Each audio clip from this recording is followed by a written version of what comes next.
시청자 여러분 안녕하십니까? 상쾌한 아침입니다. 즐겁고 행복한 주말을 맞이하시기 바랍니다. 오늘 광화문에서 다시 집회가 열립니다. 한국당 주도지만 그러나 한국당 당원들뿐만 아니라 일반 시민들도 대거 참여할 것으로 예상이 됩니다. 결론적으로 말씀드리면 이 자유우파와 애국시민에게는 광화문 장풍이라는 무기가 있습니다. 이 광화문 장풍이 촛불들을 전부 다 꺼뜨립니다. 저는 문재인이 조국을 사퇴시킨 가장 중요한 이유가 광화문 집회라고 생각합니다. 문재인은 전혀 내색을 하지 않지만 또 내색할 수도 없지만 광화문의 장풍이 문재인의 심장을 때렸고 문재인을 크게 흔들리게 만들었습니다. 한마디로 문재인은 광화문 때문에 겁을 먹었습니다. 구체적으로 지지율 추락이라고 하는 여론조사 통계가 나타났지만 그것보다도 더 무서운 것은 두 차례 광화문을 가득 채웠던 엄청난 국민의 함성, 광화문 장풍. 이 광화문 장풍이 청와대 담을 넘어서 문재인을 때렸고 문재인이 휘청한 것입니다. 문재인은 왜 말로 직접민주주의를 많이 얘기하기 때문에 그가 최순실 탄핵, 박근혜 탄핵 사태의 촛불 집회의 의미를 혁명이라고 엄청 과장하는 것처럼 광화문의 집회도 똑같은 무게로 그의 심리 상태를 누른 것입니다. 때문에 제가 첫 번째에 명기를 해놓은 대로 이 자유우파 애국시민들은 광화문 장풍으로 문재인을 밀어붙여야 됩니다. 조국보다도 공수처가 더 심각합니다. 공수처가 만약에 끝나면 또 다른 문재인의 잘못, 문재인의 치명적인 잘못들을 예를 들어서 북한 문제라든가 탈원전이라든가 경제 망치기라든가 이런 것들을 광화문 장풍으로 밀어붙여야 됩니다. 광화문 장풍은 이제 하나의 일과성 무슨 정치적인 이벤트가 아니라 나라를 살리느냐 죽이느냐 이 자유우파와 애국시민들이 사용을 하는 기사회생의 명약, 보약 이것이 되고 말았습니다. 자, 이런 두 번째 제가 명기한 대로 이런 광화문 장풍을 중심으로 하는 여론의 압박 이런 걸로 현실적으로 자 더불어민주당은 10월 26일 패스트 트랙에 필요한 이른바 이제 숙려 기간이 전부 다 끝났다. 때문에 이 법사위, 사법개혁특위와 법사위는 같은 것이기 때문에 법사위의 90일이 필요 없다라고 해서 본회의 표결을 밀어붙이려고 합니다. 자, 그러면 10월 29일서부터 법적으로 본회의 표결이 가능하다라는 게 이해찬과 이인영의 주장입니다. 이인영은 대놓고 D-Day가 며칠 남지 않았다라고 초일기에 들어갔다고 카운트를 하고 있습니다. 1차적으로 국회의 표결을 막아야 됩니다. 지금 현재 더불어민주당은 128명 때문에 149명이 되려면 21석이 필요합니다.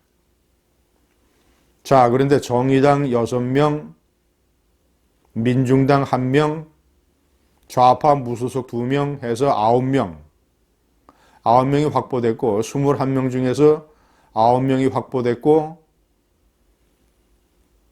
만약에 예를 들어서 금태섭 의원이라든가 이 공수처법에 반대하는 금태섭을 포함한 이런 사람들 뭐 조응천 이런 국회의원들이 소신을 가지고 반대표를 던진다면 더불어민주당으로서는 21석 플러스 알파 몇 석이 더 필요하게 될는지 모르겠습니다. 25으로 잡으면 좀 전에 말씀드린 대로 정의당, 민중당, 좌파 무소속 9석 자, 9석을 빼면 16석이 필요합니다. 그러면 바른미래당이 28명, 평화당 4명, 대한신당 10명. 자, 이 중에서 과연 16명, 13명, 13, 14, 15, 16명이 확보될 것인가? 자, 바른미래당에서 이른바 탈당파, 탈당을 추진하고 있는 15명을 빼면 13명이 남습니다. 만약에 손학규가 이끄는 이 13명이 가담을 하게 된다면 그러면 패스트 트랙이 통과될 가능성이 상당히 높아지게 됩니다. 박지원이 들어가 있는 대한신당 10명, 이 중에서도 또 이제 선거법 개정안을 바라보고 공수처에 손을 들어주는 사람이 적잖이 나오게 된다면 패스트 트랙은 국회 본회의를 통과할 가능성이 높습니다. 그러나 강하게 여론으로 압박을 하고 그것이 효과를 거둔다면 더군다나 바른미래당에서는 현재 더불어민주당의 공수처 안에 대해서 반대하고 있습니다. 가장 중요한 공수처장 임명 방식. 바른미래당은 공수처장이 국회의 동의를 받아야 된다라고 하고 있습니다.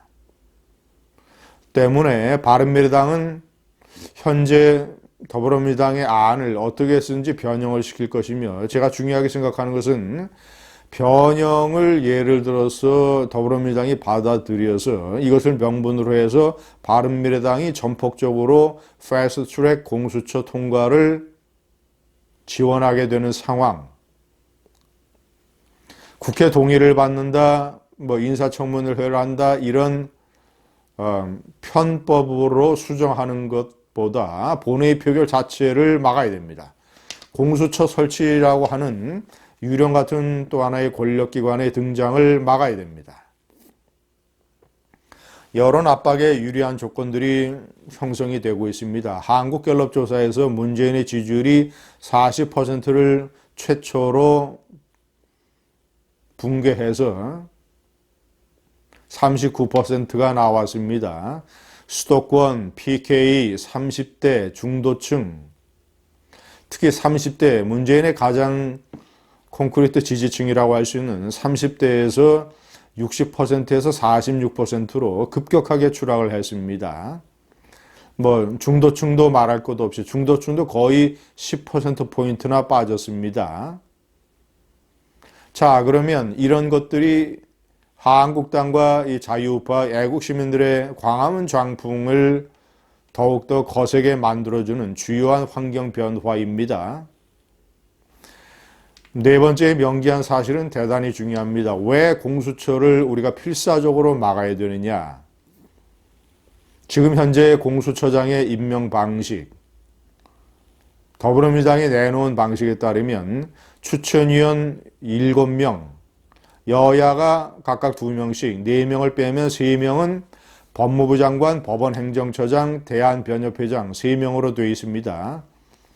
그런데 문제는 법무부 장관은 정권이 바뀌면 대통령이 임명하니까 만약에 우파가 집권하게 되면 우파의 법무부 장관이 등장하게 됩니다. 그러나 법원행정처장은 김명수 대법원장이 임명을 하기 때문에 김명수 대법원장의 임기가 2013년 9월까지입니다.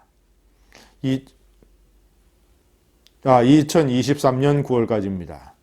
자, 그러면 2022년 5월 달에 만약에 우파가 집권한다 하더라도 거의 1년 반 가까이 그 기간 동안에 김명수 대법원장의 입김이 작용을 하게 됩니다. 만약에 공수처법이 통과되게 되면 준비기간을 거쳐서 내년 1월 달에 초대 공수처장이 임명되고, 자, 2020년 1월이니까 공수처장 임기가 3년이니까 다음 공수처장은 2023년 1월. 자, 그러니까 다음 2022년 5월 달에 우파가 집권을 하게 되면 6개월 만에 다시 뽑아야 되는데, 자, 그때 이 법원 행정처장이 김명수 대법원장의 입김하에 들어가 있고, 자, 그리고 무엇보다도 대한변협이 현재도 이 좌파 성향입니다. 대한변협회장이 조국 사퇴를 요구하는 성명을 내야 된다라고 하는 이런 변호사들의 주장을 일축하고 조국 사태 내내 성명을 내지 않고 있다가 조국 사태 이후에는 조국을 변호하는 검찰개혁이 중요하다라는 이런 식의 성명을 낸 인물입니다.